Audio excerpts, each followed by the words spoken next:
Hello, everyone, and welcome to Gaming Mechanics, a podcast where we seek to explore the unexplored topics of games, how they work, and why we love them. My name is Greg. I'm here, as always, with my co-host, Mark.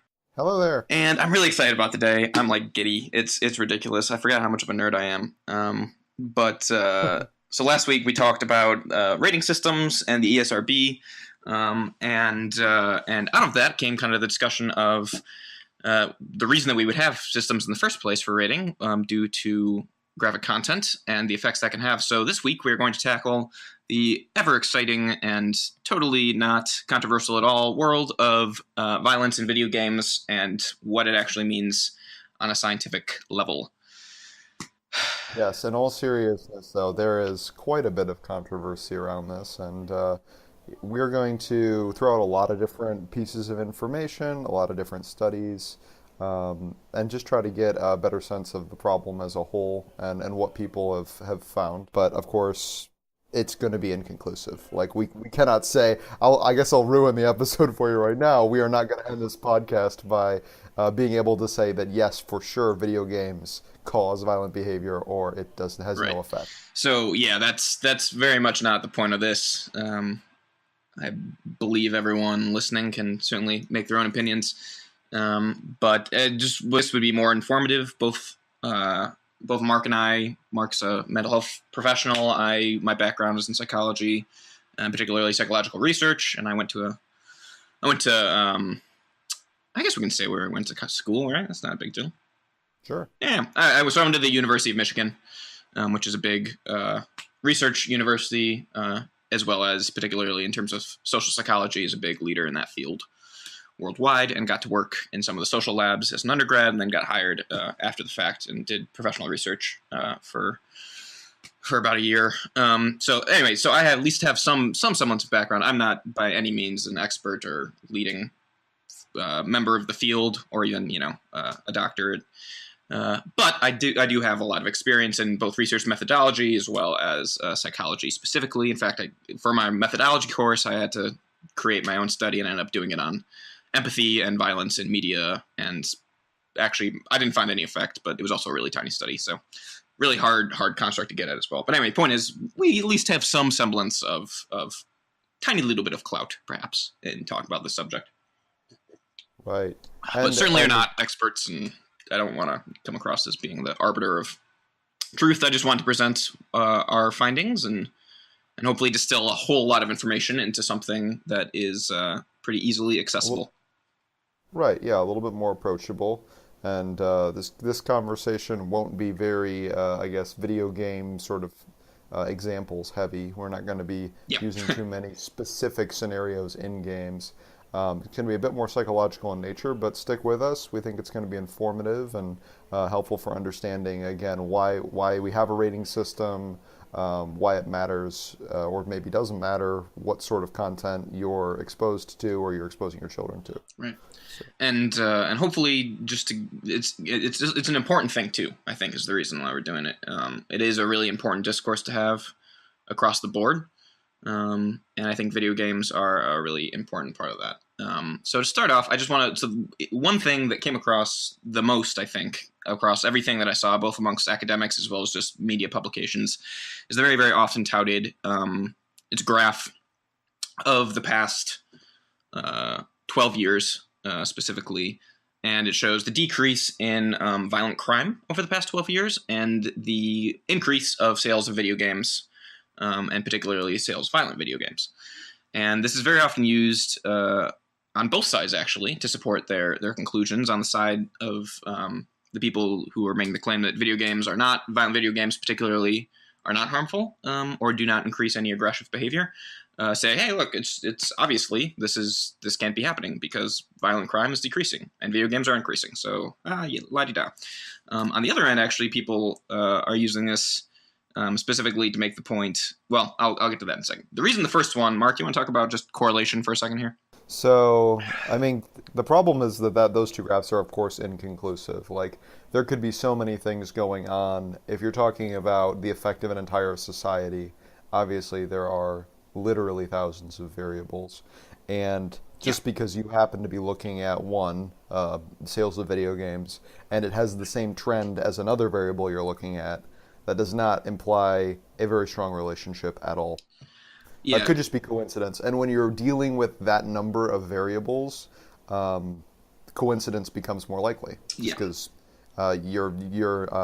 the probability of you having two variables that happen to be have a matching trend goes way up when you have hundreds of thousands of variables. Yeah, I mean the most powerful statistical analysis in general, kind of the gold standard, would be a multiple regression, and those are specifically really really highly valued because what they can do is they can actually separate how much with somewhere that has multiple variables, which is almost everything in psychology. You can separate out how much each one of these variables has an effect of the thing that you're measuring. So the idea of trying to do a multiple regression on thousands of, I mean, the best regressions can be done on like 4 variables. The idea of trying to eke out how much any one of these things is actually making the effect is just laughable. It's the classic correlation does not imply causation at all, as well as the classic ice cream sales increase with violent behavior, right? Right. Ice cream is not causing violence. That's actually another interesting one, which is heat, temperature. Actually, just general hostility gets increased when people are really Right. uncomfortable with heat. But anyway, that's beside the point. All that is to Which say, is the mediating variable between the ice cream and the hostility for those correct. who are keeping score at home. Yep, yep. Um, that'll be important later too, potentially. So that's the one side. The other side, however, which is also frustrating, is the fact that there is, of course, that doesn't make that correlation untrue, right? We do see a Right. decrease in violent crime. We have seen an increase in video games. So more so now than ever, video games are being produced, bought, and played by people than any time in history. And as well as we have arguably, actually, amazingly so, both internationally and nationally, the safest society that's ever been, as far as we can tell, in terms of overall deaths and crime rates across the world. The world is Hmm. as good as it's ever been, believe it or not.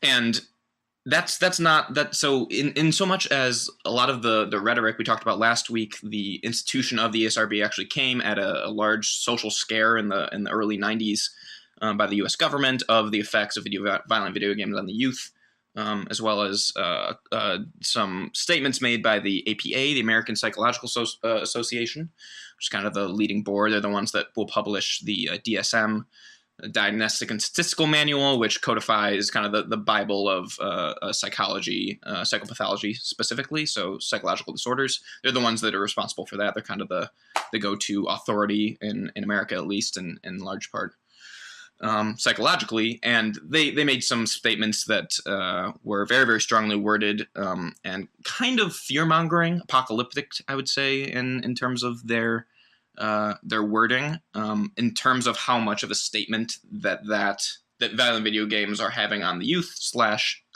how destructive they can be. Hmm. And at the very base, like I said, if nothing else, we haven't seen that. It is true that violent video games have technically been on the rise, and we have not seen a complete breakdown of society or Right. a corruption of the youth in a widespread way. It reminds me of claims that went out probably 80 years ago about marijuana turning you into a raving lunatic and just Yep. unraveling, all sorts of social cohesion. Yeah. Yeah.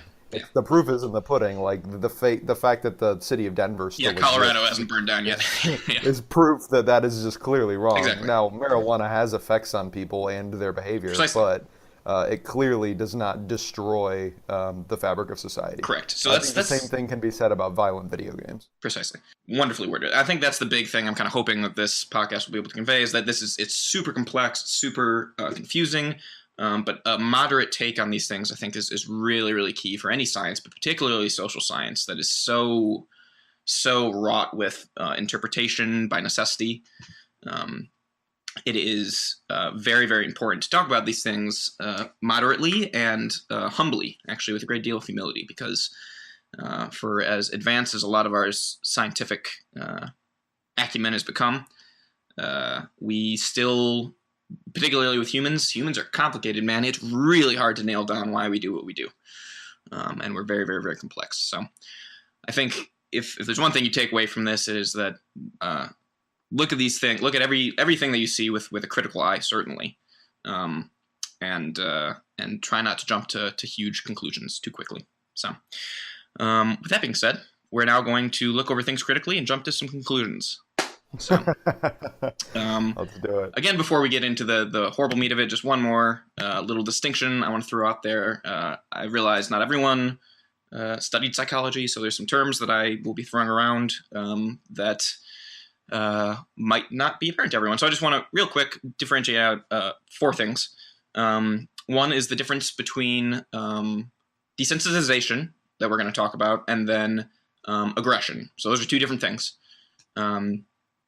And I'll just do that now. So desensitization refers to the fact that upon repeated exposure to stimuli, humans just naturally learn how to adapt to that stimuli. It's in a small way, that sensory adaptation, which refers to the fact that if you hear your refrigerator buzzing in your house, after about 3 minutes of that, you will no longer notice your refrigerator until someone says, "Hey, do you hear the refrigerator?" Then you actually become aware of that stimuli. In a very similar way that happens on a broad range of levels, psychologically as well. And for the reasons of this discussion, aggression, aggressive acts or violent acts or gore, humans have a natural revulsion to those things, actually, that can be changed, and is actually important to change for certain professions, such as doctors or soldiers. And that can be done. You can actually change the neurology of your brain in terms of how you react to those stimuli. So that's desensitization. Aggression is something different. Aggression can be defined or at least is very often talked about in three different ways. And this is actually just a very common model for any psychological construct. But in terms of behavior, of cognition, and of affect, those three things are kind of the core pillars of talking about psychological constructs. Behavior obviously being actions that are taken, and specifically just actions. Cognition being active thinking or voluntary thought, basically, more objective. Affect refers to emotions, so feelings, far more centered in areas of the brain, like the hippocampus and amygdala, as opposed to kind of the frontal cortex that is appropriate and used for a whole lot of thinking and higher level processing. So those things are really important. Difference between desensitization and aggression. And while you were talking about desensitization, it reminds me of a common refrain that I hear with regard to violent video games, which is that the very first combat simulators were created by the military in order to prepare troops for killing Right. people. Which is not untrue. Right. They had, way before you could buy off-the-shelf video games that were first-person shooters, the military did have virtual simulations of being able to shoot and be in combat situations. Yeah. However, I contend that this is in order to desensitize the troops to the act of killing somebody. It doesn't give them incentive to go kill somebody. So they already have incentive. Correct. They're part of the military. Yeah. Their incentive is that their commanding officer sent them on a mission, and if they don't do what they're supposed to do, they will die. Right. It doesn't necessarily make people want to go kill people. Yeah, exactly. There's actually tons of. This is another interesting topic that I'd love to talk about. But the different methods that the military uses to remove, like I said, the natural instinct in humans is actually very, very, it's disgust towards violence. And the various methods the military uses to get past that in its soldiers is very, very interesting. There's a lot of them. Something really simple, right? If you even see this in movies and stuff, you think about a shooting range in police films or the military, the silhouette of the target will be a person, be a human, mm-hmm. as opposed to a circle, or box or something like that. And that something even just as simple as maintaining, object permanence of human figures and it being acceptable to fire towards those. That's the very kind of top level basic way that they begin breaking down some of those instincts to avoid harm to other humans. Because pro-social mm-hmm. behavior is very conducive to survival. So a lot of our instinctual right. evolutionary psychological constructs come from the fact that helping each other is good, and we should help each other. But I think that that goes back to what you were saying earlier about how desensitization and aggression are not the same Precisely. thing. Yep. Yep. Being able to shoot at a human-shaped target is not the same as wanting to go kill somebody. Correct. Yep. Precisely. So that's a really important differentiation between those two as we get into it here. And then another point before we get into the study specifically is just as I was looking, and I did a couple hours of research really on this, and I've done reading before, so I have some small amount of background. But in large part, a lot of the studies, particularly the ones that are really, really hard-lined on both sides of the aisle, are done by the same people over and over. Like the same, like 4 guys on both ends. And in science, you don't really want to see that because it seems, just like I said, specifically with social science, whole lot of interpretation has to go into your results as well as the construction of your labs and your studies. And when you have the same people doing and repeating their own results over and over, which are in direct competition to someone else's results that are being replicated over and over, that doesn't really point towards good science happening. So just be aware of that. If you see some names keep on showing up on both sides, Anderson, Ferguson, Fullerman, those 3 names, I saw tons on both ends. They they seem to be pretty dead set in their ways. So not that you can't read or take anything as good from those, but just be aware that happens, as well as you want to talk about the economic incentive? Yes, I can. So, one of the sticky or confusing things about all of this discussion is that it is not without economic consequence to show or not show that video games are connected to violent behavior. Right. Video game companies, especially those who produce violent video games, have a huge reason to have these studies show that video games are not linked to violent behavior because otherwise they can't sell their games. So, and they do in fact fund research to prove that they are not connected. Yeah. To show that those connections don't exist, and therefore they can continue making the games that they've made that they know people will buy because they're successful franchises like Call of Duty, and so that's in the mix as well. That it's not just some people are fans of video games and some people aren't. There's also the component that some people's livelihood depends on this research, and so of course you're going to get bias from people who are funding research to find what they want to find, which is always a dangerous thing in science. For sure. And that happens in almost every area of science because Sure. money can be made almost anywhere, but particularly for this one, the video game industry is in fact an industry. And some people would argue first and foremost. So, right, there are lobbyists and there are research grants that are given, and it's they definitely make a lot of money. Yeah, and for sure. The more money that somebody makes, the harder it is to do research that would go against them. Objectively, yeah. The tobacco industry is a great example of this. Yep. And I'm not at all likening the two. I don't think that the video game industry is as harmful to society as the tobacco industry. Lord, no. But I am saying, think about how obviously bad tobacco is for people, and how incredibly hard it was for society to conclude, for the scientific community to prove that it in fact was a carcinogen to have nicotine or smoke in your body. And that's just an example of how powerful money can be. For sure. No, that's a great example. That's kind of the ultimate one, right? Changing, so one hand is even just finding scientific consensus.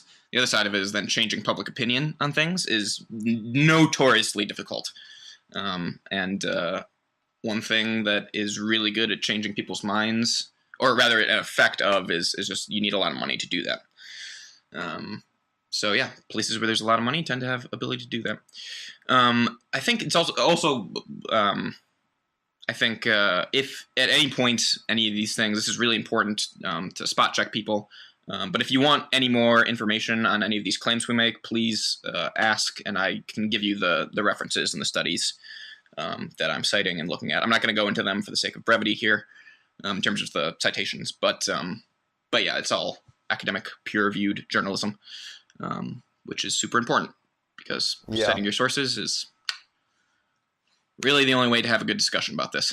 Otherwise, it just becomes Right, yeah, especially if it's something that is so controversial and totally there's so many differing opinions. Unfortunately, this format of our show doesn't lend itself very well to citations and references. right.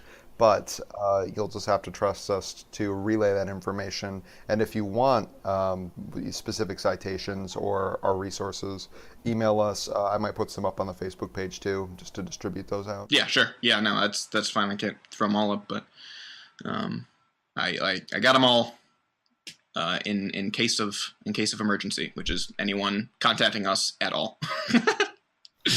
That'd be great. Right. But anyway, point is, all right, after 20 minutes, let's actually get into the meat of it here with some of the studies. Do it.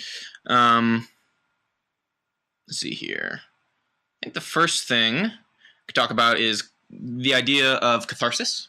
This is one that's actually often used in support of violent video games. Is the psychological idea that there's tons of negative emotion or energy built up in you, and a way to get that out is by acting out behaviors that get rid of that. So doing things like smashing stuff, or beating a doll, or punching a pillow. Correct. Those sort of things that will eject all the negativity out of you, and you will be actually less aggressive because of it. That's called catharsis, and in general, that has been shown to not be true, psychologically at least. In general, actually acting on things tends to reinforce the neural pathways that are associated with those actions. So if you are feeling very, very frustrated and you hit something, your brain will link those two things in its mind. That frustration equals hit, and it will normalize it, and that can be potentially destructive. So let me get some water. Anything to add to that one, Mark? Yeah. So I think with catharsis, there's sort of this idea of like getting your anger out. I think is a lot of times how people would say it, and there's the argument for video games with regard to catharsis is that while playing, you're able to express your anger in a controlled way that isn't actually damaging anybody. Right. But what Greg just said was that no, if you are acting on your anger to cause harm to a virtual somebody, your brain is actually linking being angry to harm in a way that is you are learning what to do with your anger. But that doesn't actually reduce the feeling of anger. A lot of times if you're punching a pillow or you're smashing something, you might feel better for a bit, but it doesn't actually remove that aggression. Correct. And it's also important to note that in that, so the idea of, like I said, that link of, like, say, the link of aggression and hitting things, right, in your mind, to then bring, there's another jump that has to be made there, which is to aggression towards other people, to say that would be bad, to like reinforce that hitting things. Potentially, maybe hitting pillows is a fine way to deal with aggression. And even if you keep on reinforcing that in your mind, maybe that doesn't have any actually destructive consequences. Now, there is the potential that it could then generalize to hitting other people, right? But just by itself, that idea of using aggression and linking it with something violent, potentially, does not actually necessitate or imply aggressive behavior towards other people, which is really the important thing that we're talking about here. The aggressive behavior aspect of it. And of course, aggressive behavior has been linked to all kinds of other constructs, but specifically we're trying to look at if there is really, really kind of that one-to-one link of playing violent video games, increased aggressive behavior towards other people or animals. And that link itself is actually very, I don't think I read anything that even actually claimed to be able to establish that link directly. A lot of the studies that came down on the side of violent video games are bad for increasing aggressive behavior, had to do it in a tertiary fashion, basically, with multiple mediating variables. Which, like I said, that potentially that doesn't mean that that's a bad analysis. It just means it's not a one-to-one golden kind of like standard, hey, this is really, really clear and beyond reproach. It just means, yeah, this is probably part of it. But it's not nearly simple enough. There's some relationship there. Right. Precisely. So that's kind of the idea of catharsis. The other interesting thing I came across is a study done by the Center for European Economic Research, 2011. But they suggested that time playing games, particularly violent video games, actually had decreased the crime rate in Europe, at least. And this is kind of tangentially related to the catharsis in that they didn't make the claim that it was mechanically the reason that people weren't doing crime was because they were mechanically getting their anger out in the games. More just kind of practically, it was like, hey, if they're playing games, they don't have as much time to do actual antisocial activity. Right. Which is a very good distinction to make. Yeah. Like, just because playing video games might prevent somebody from going out and stealing something or mugging somebody, that doesn't mean it's because they've given them a suitable outlet for their anger. Correct. That may or may not be true, but it also could be just as true that they're just busy. They really like they're literally doing something else of WoW, and so they're home doing that, and therefore the streets are safe because they're not out on the streets mugging people. They're busy, trying to get that next raid boss down. Right. Yeah, so that's interesting. At least again, like it doesn't give us any huge answers, but there does seem to be at least some data to show /support/ think about the fact that there is some level of change that is happening on the world. In this case, crime rates, potentially because of people playing video games. So do what you will with those findings. That's interesting. Mark, you want to talk about this is another interesting little link we came up to, but you brought this one up actually about potential negative effects and who they're most felt by. Yeah. So there was a study done on people playing aggressive video games. These are kids living in their homes, and they were able to show that the negative effects from playing video games are felt most strongly, and actually, I can almost go so far as to say felt at all, only by people in the immediate vicinity, which typically was their families. Right. The negative effects really didn't generalize outside of the home, and that's because it just wasn't immediate enough. Yeah. Generally, if a kid plays a video game for 2 or 3 hours, the people they're interacting with next are the people who are living with them, not the stranger on the street. Right. Just because those are the people who are there next to them. Yeah. Availability, and that was another theme that I saw a lot was the places that were able to show long-term detrimental, or rather, sorry, not long-term, any detrimental effects of violent video games tended to be very, very difficult to show long-term effects of those. And partially that's just methodology that's harder to do, but there are some people that tried, and it's been a pretty well documented. I mean, there's actually been a decent amount of research done on it, and in large part, if there are negative effects, it seems that they are pretty darn acute, and that makes sense then that the people in the most immediate vicinity would actually be suffering from that. Now, this comes into another interesting discussion point. Mark, but there's another really common one, right? On one end, we have people arguing that everyone is roughly the same in terms of aggression, and people that are exposing themselves to violent media are making themselves more aggressive. On the other end, we have people saying that, no, it's actually just people who are more either genetically or just have, through social nurture, have been more predisposed to be violent, seek out violent material. And hence, that's why you see these. So the violent people play violent video games, right? And that's why if you do see a spike, then that's why. That's really interesting because you have, you want to talk about that for a sec? Let me Yeah, get out of my own way. yeah, no, that's fine. Uh, yeah, so I mean that is an interesting link to make, but as Greg mentioned before, when you're exposing somebody to something repeatedly, it's going to go ahead and reinforce and normalize Yeah. that. So while it may be true that no, probably somebody who's never experienced violence or played with guns or played, cops and robbers in their backyard is going to go buy, Call of Duty, Black Ops, and start shooting Right. people. You're not going to go 0 to 60 Right. like that. But somebody who is already predisposed and interested in violence, in shooting, in guns, which I would say is a majority of at least Mm-hmm. boys. Uh, Yeah.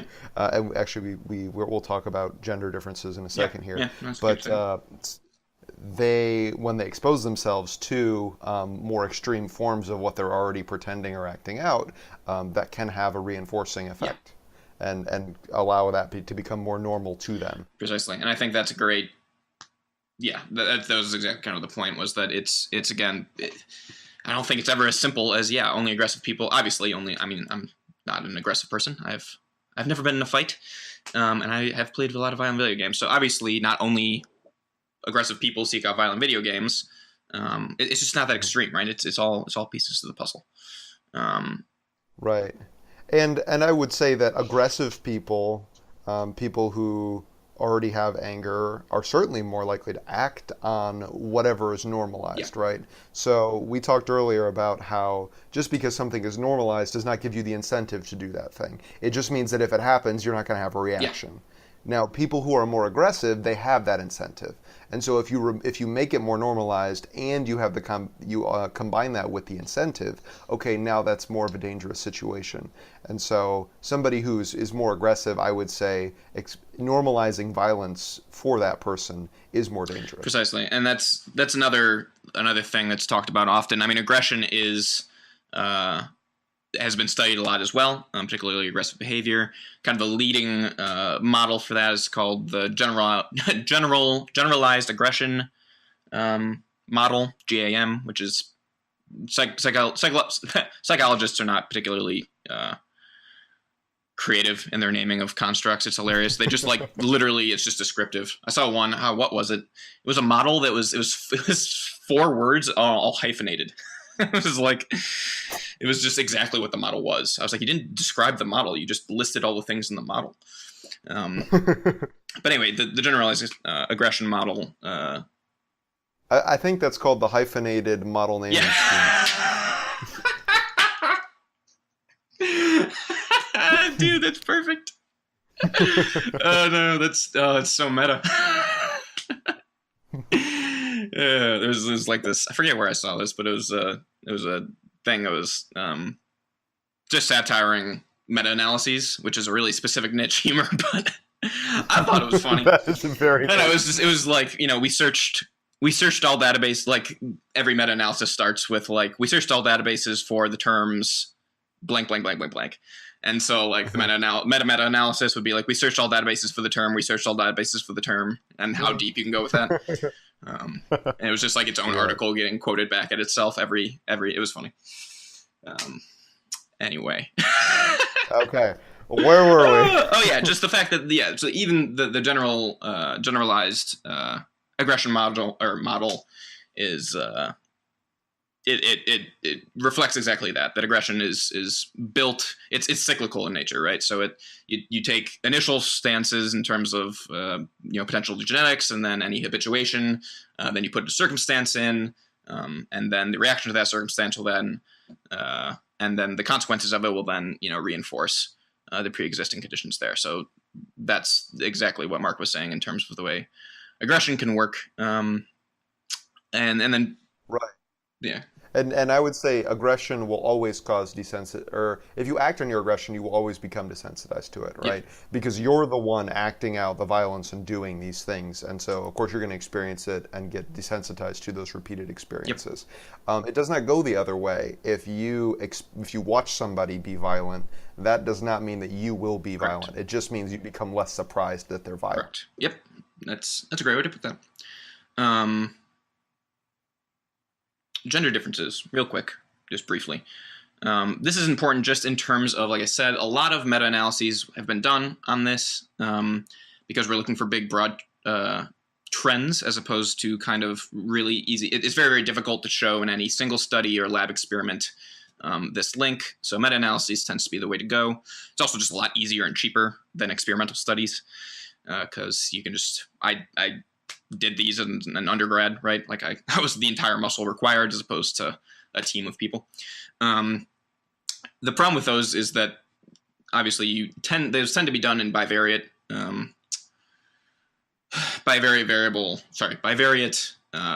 statistical analyses, which are just really simple kind of one-to-one comparisons. And in large part, sometimes, particularly with some of these meta-analyses, the effect size will be very, very small, despite having a very large subject pool. And particularly for the violent video game thing, or just aggression entirely, is the fact that you do see a very, very clear gender difference in terms of aggression and the way that men and women experience and act out on aggression. So one cultural stereotype is slightly true in terms of men are, one, far more likely to be aggressive, and two, are more predisposed to be aggressive. And we're specifically talking about externalizing anger.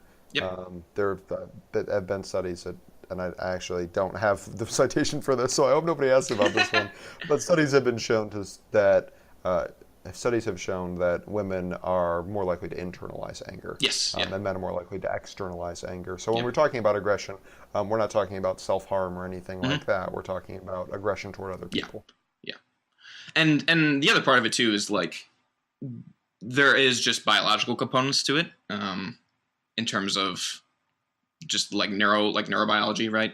Men have larger structures associated with aggressive hormones that are created, the amygdala, and so on and so forth. So, and that's all evolutionary byproduct as well, similar to almost all of the gender differences. But so that is just important that if you see variation, particularly when you talk about video games and aggression, that actually makes sense because there should be some natural variation in aggression, and particularly it should be overrepresented in men, right? Right. So just if you're seeing an effect size and it's a simple bivariate comparison that doesn't take into account these other things that a multiple regression would do that could control for variables such as gender, that again, that doesn't mean all bivariate conclusions are bad, but it's just one more thing to take into account, is that, for this issue specifically, some of that variation could just be gendered, as well as just the proportion of people that play video games in general is going to be far more male centric. Right. So. To the extent that I've seen studies that they throw out female gamers as outliers, basically. Really? Wow. I think it's questionable research methodology, but it just goes to show how male dominated a lot of these studies. Oh yeah, another fun thing to do if you ever find yourself reading literature, which I really encourage you to do. I think it's like an unbelievably important skill to have, is the ability to intelligently consume scientific literature, particularly for psychological studies. Just go to the methods section and see who they're selecting, and then compare that to the results section, and see which ones they actually used. Because you can literally, as a researcher, basically throw out whatever data you don't want. That's not entirely true, right? Ethically, that's wrong, and in theory, the idea of peer review will be able to catch that. So they won't do it egregiously. But in general, if they're excluding people, note that and see why they're excluding them. One of the studies I was looking at had 39 people, and they got rid of 6 of them, or 7 of them. Some of them were just they failed they had a breach of the way this protocol. Yeah. But the other there were like 3 of them that were that it didn't really say. It said they were suspected of having not been entirely like honest, which is something that's really like what was the exact statement? Something about suspicion of suspicion on their part or something like that, which is very, very difficult to control for. So anyway, another thing to look for in studies is who they throw out and why. Where do I want to go from here? The Yeah, Yeah, go for well, it. I think just to drive that point home of like how since we're on a small tangent about some of the problems associated with research, imagine this is just a little thought experiment. If you've got a bunch of people, you decide to study 10 people to see what sort of characteristics make you better at rolling high numbers on a dice. Yeah, And you go ahead and you have everybody roll dice 15 times, and you take the people who rolled the highest number and you start studying them for the characteristics, what they have in right, common, because they rolled the highest numbers, cumulative total on their right. die. This is an insane study, obviously, No, it's a but you great, can great see example. how you can find trends even though you and me and anybody who knows what a dice is knows that it's completely Right. random, that there's nothing to find. But you could do research like Hmm. this and you actually could find something in common with those, five people who were the best at dice Absolutely. rolling. And you would be an idiot to publish Right. In that. theory, if But enough people did those studies, eventually it would actually generalize out to there is actually nothing you can say, right? Because it right. actually is random. But But in the short term, absolutely, yeah, this is yeah, or this is even the the medium danger term. with yeah, this is the danger with doing when doing study. That which I should say the difficulty, not the Sure, danger, but one of the hangups, one of the snags when you're doing research for like sure. this. Um, I oh want to yeah, actually sorry. jump I back was gonna go to back. Sorry. Yeah, yeah, that's where I was going to. yeah, toxicity Yeah. in gaming. Okay, so we talked about short-term effects of gaming, how the negative behavior is felt most acutely by people in the immediate vicinity. Um, this is not part of the study. This is my own extrapolation, but I think it's fair to say that people who you're playing the game with are considered to be in the immediate vicinity, and therefore will experience those negative effects. So if you're playing a game and it's having its effect on you, and you start bad mouthing somebody on your team, somebody on the opposing team, that seems like a reasonable link to make. Yeah, which is interesting. I'd never, for whatever reason, as much as I've thought about video games and psychology and certainly toxicity, I never put this together. That yeah, of course, like if you're talking about what makes a community toxic or what doesn't make it toxic, that's a big discussion to have. But just by default, why we are surprised that games whose main form of interaction is trying to literally kill each other, and is in the case with most multiplayer games, I think it's fair to say. Why we're surprised that people are maybe more aggressive than they would normally. Of course, there's all the levels of abstraction and lack of personalization because you're online and just text and all that jazz. All those are true, but even past that, it just seems kind of very intuitive. It passes the face check or the sniff test. So I had a professor say that of course people are going to be more toxic than they normally would be, or more aggressive, or more hostile, because you're doing something hostile, and Right. you're trying to, and this was actually backed up in small part by another study. This was done at Oxford, actually, which is a generally well-regarded university, of 2014, that linked specifically in violent video games um, hostility to frustration. So frustration being the just natural response to not being able to succeed all the time, right? Which is what every game does. No one is perfect, and you're not always going to win, and that's part of why we love games, right? Is the frustration and overcoming the frustration. Um, Right. Games are problem solving and competition. Without those things, you just don't have games precisely. anymore. You have maybe tools to be creative, but you don't really have a Mhm. game. And so past that, you see absolutely a link between frustration and hostility. That being said, they weren't able to link violent content within this model. So they could do frustration and hostility. They could not link violent content to hostility, which is interesting. Again, that's just a parsing of those things. Again, doesn't mean violent content doesn't cause frustration or hostility. It just means in this case, that link wasn't as apparent. You could do a Right. whole, and this is how science works, right? After that, there's always more questions because you can only say really, really, really tiny little statements at a time. So then the next study after that could begin comparing the people that were frustrated and then comparing between different content and see if there was a difference, right? And keeping the frustration level level to see if violence had any impact on that. So that's interesting. I think, and a lot of these, like I said, can actually be used almost either way, right? That to me would suggest that, anything that is activating some of those systems neurologically that are linked to frustration or conflict would naturally begin going towards hostility, and hence violence would seem to fit into that model very, very well and simply. On the other hand, like I said, you could say that in this case we didn't find any link between those two things, and maybe those things are entirely differentiated, and we need to continue to differentiate that. It's just the nature of science and reality being hard to pin down sometimes. Right. And I mean, just to further flesh out what is meant by frustration, I don't know if the study had a specific definition. Yeah, you have to. Okay, well, I don't have that in front of me, but so I'll take my best shot, unless you want to try and read. Yeah. You talk for a little bit, and then I'll pull it up. Okay. Yeah, I would say frustration is generally the experience of wanting something to happen and having it not happen, right?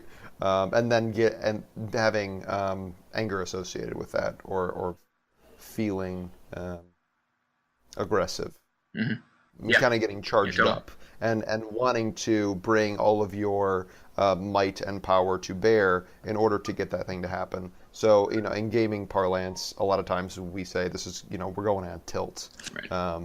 Somebody's getting frustrated. Somebody really wants this opposing player to die because they've thwarted them. They've prevented them from achieving their goals in the game.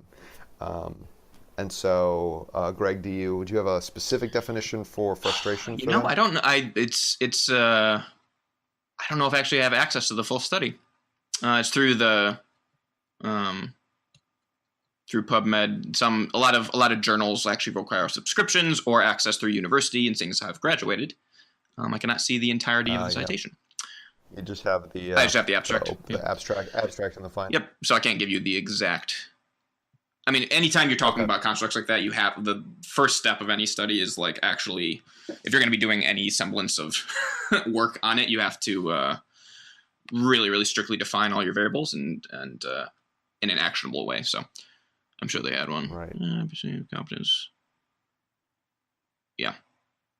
Multiple methods to manipulate player competence and a range of approaches for evaluating aggression indicated competence impeding play, aka frustration, led to higher levels of aggressive feelings, easier access to aggressive thoughts, and greater likelihood of aggressive behavior. So in that case, you don't have any of the violence linked to any of this, but that the fact that you are being frustrated by the fact that you competence impeding play. I like that phrase. Now your competence has been impeded. Right. So there's something you want to do, but you can't do it. Yeah, exactly. It's a fancy way of saying that. And just to distill this down a little bit further, so what this study is saying is that it isn't the fact that you're shooting people. It isn't the fact that you're trying to blow up a building in your game or something like that. It is the fact that you're running up against obstacles that you can't overcome or are causing you difficulty, which then creates feeling of aggression and anger, which then ostensibly or supposedly could be carried out on the people around you or in the game. Correct. I don't think they make that final link, but they did not. It stands to reason. So they've separated out. It's not the content. It is the experience of being frustrated. You could get the same experience from trying to get an insurance quote from somebody and they're giving you the runaround, or for somebody who's not, over the age of 25. Trying to think of another example, but you trying to get a hold of this girl you want to ask out, but she's being really evasive.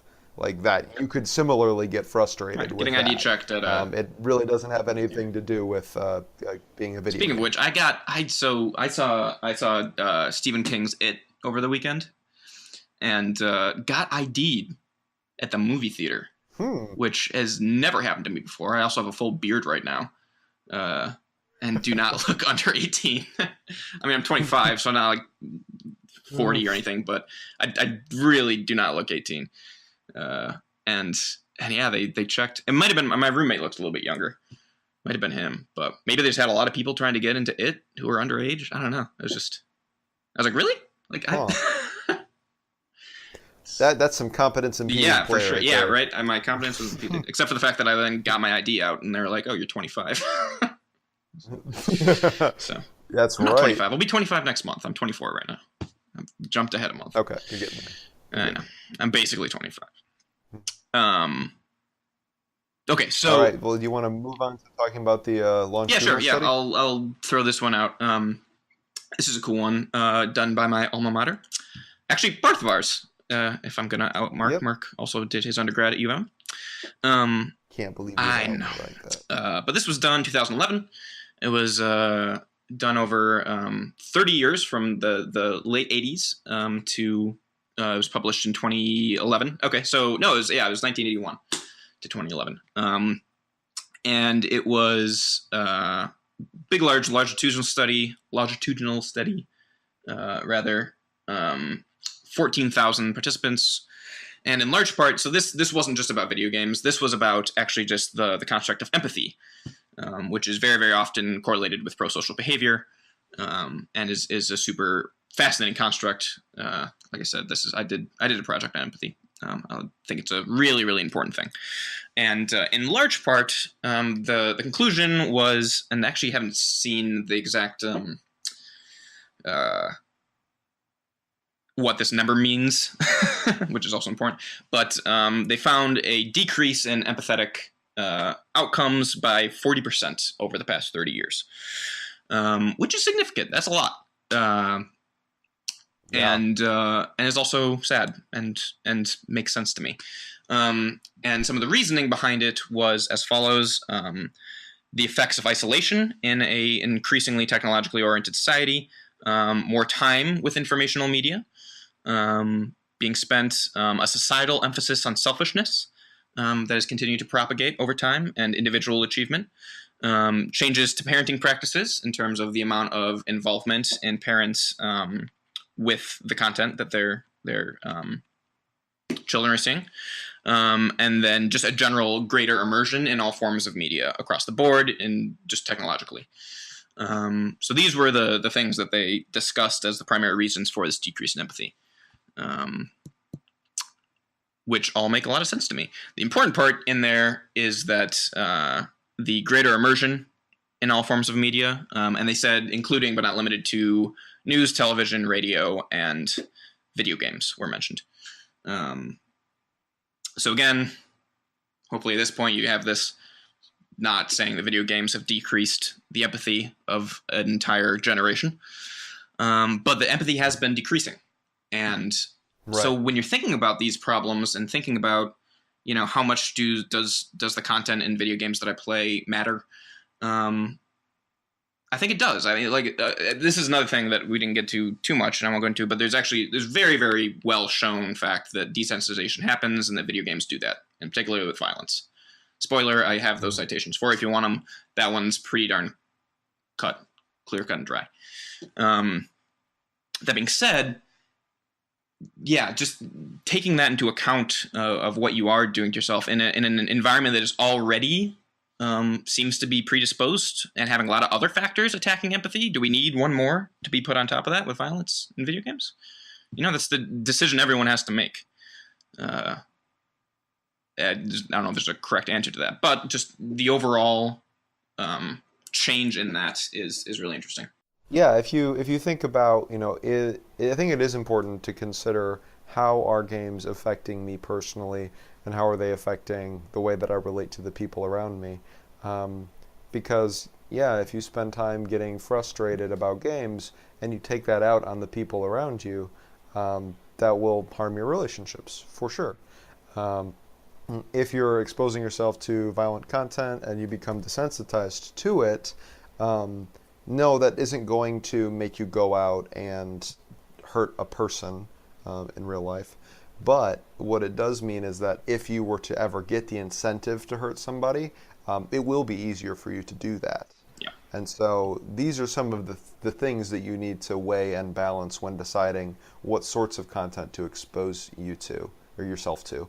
Um, so yeah, none of these studies can we say, if you play games, you're going to end up this way. Yeah, Certainly not. But of course, what you're exposing yourself to is going to have an effect on yeah, how you see the world.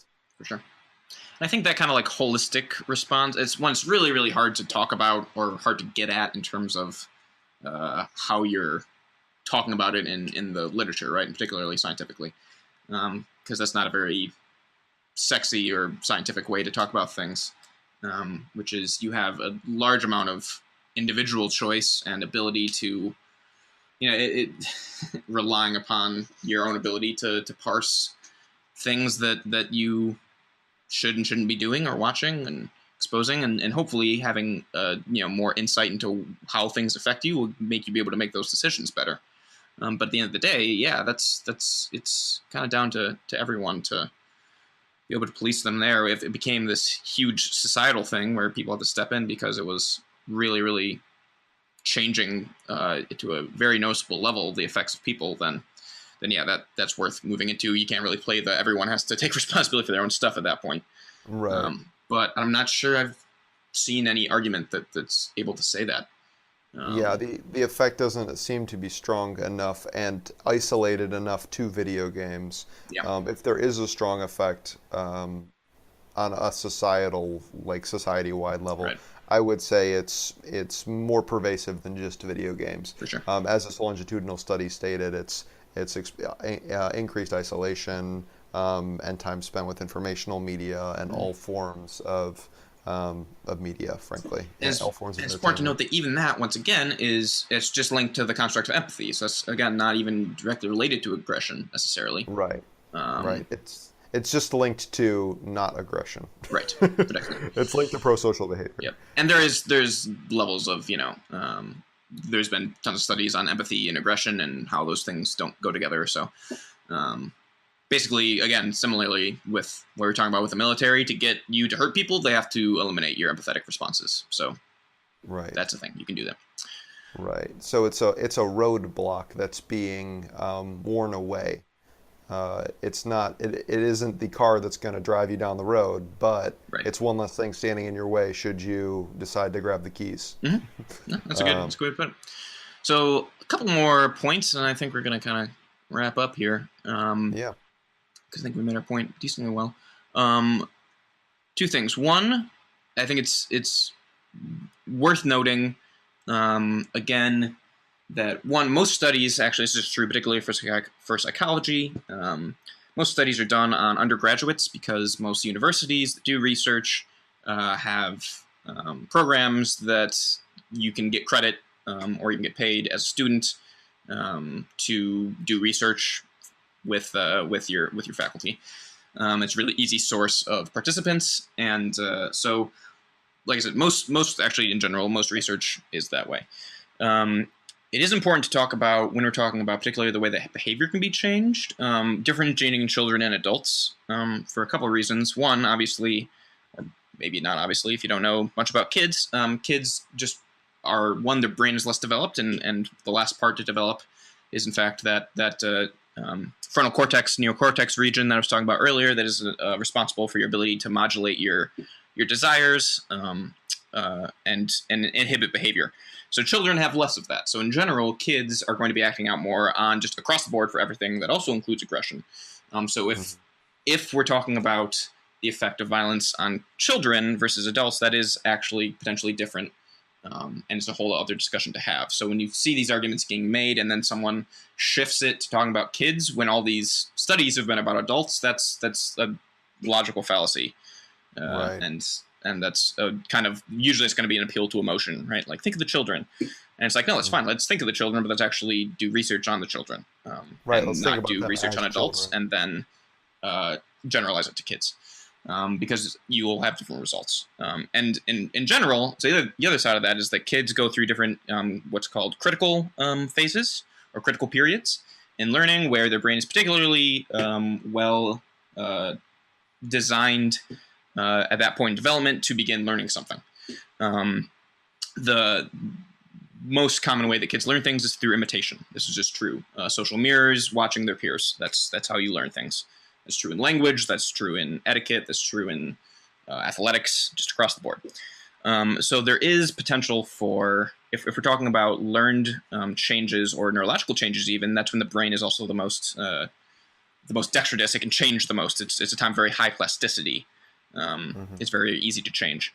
That gets less and less so as you age. As kids, you are more, so there's potential to be more affected by things. So if there are these effects on empathy, on your attitudes, if there's some level of being able to see something and then internalize that and imitate it, it would actually be more relevant as a child and more dangerous for kids.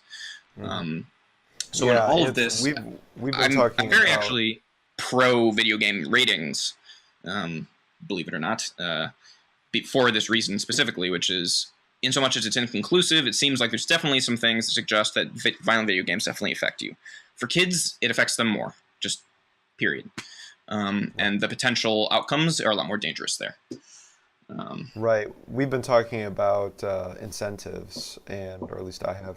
And I mean, just across the board, kids need less in order to give them an incentive to be aggressive. And basically, until that prefrontal cortex is fully developed, that will be true. This is one of the reasons why teen suicide is much higher than somebody who's in their 30s. Yeah.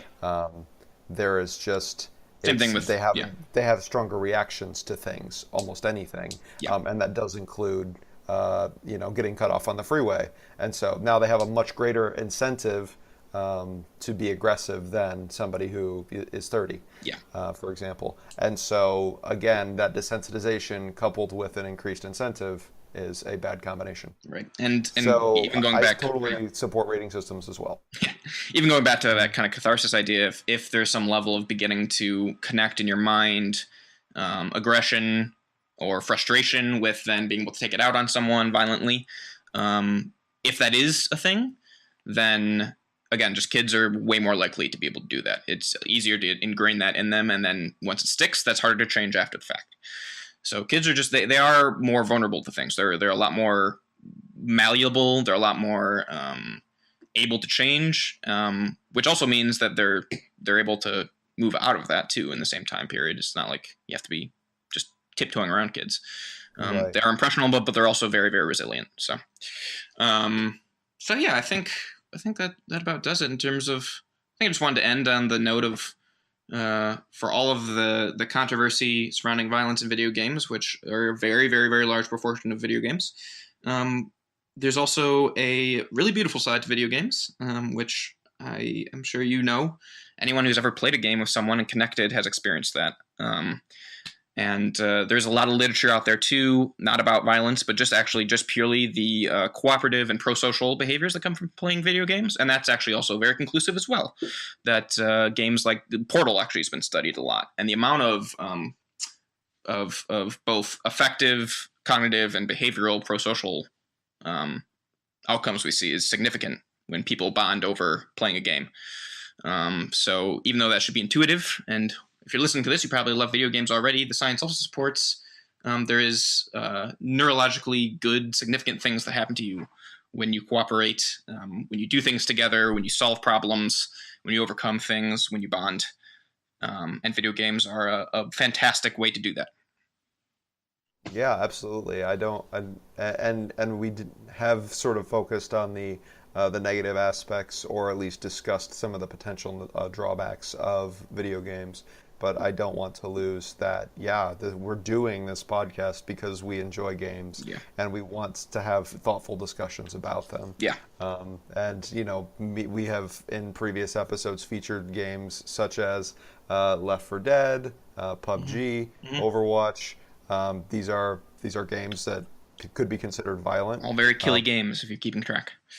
Right. Yeah. We do play them and we do enjoy them, but they are not without risk, and so we thought it would be good to discuss that as well. Yeah, for sure.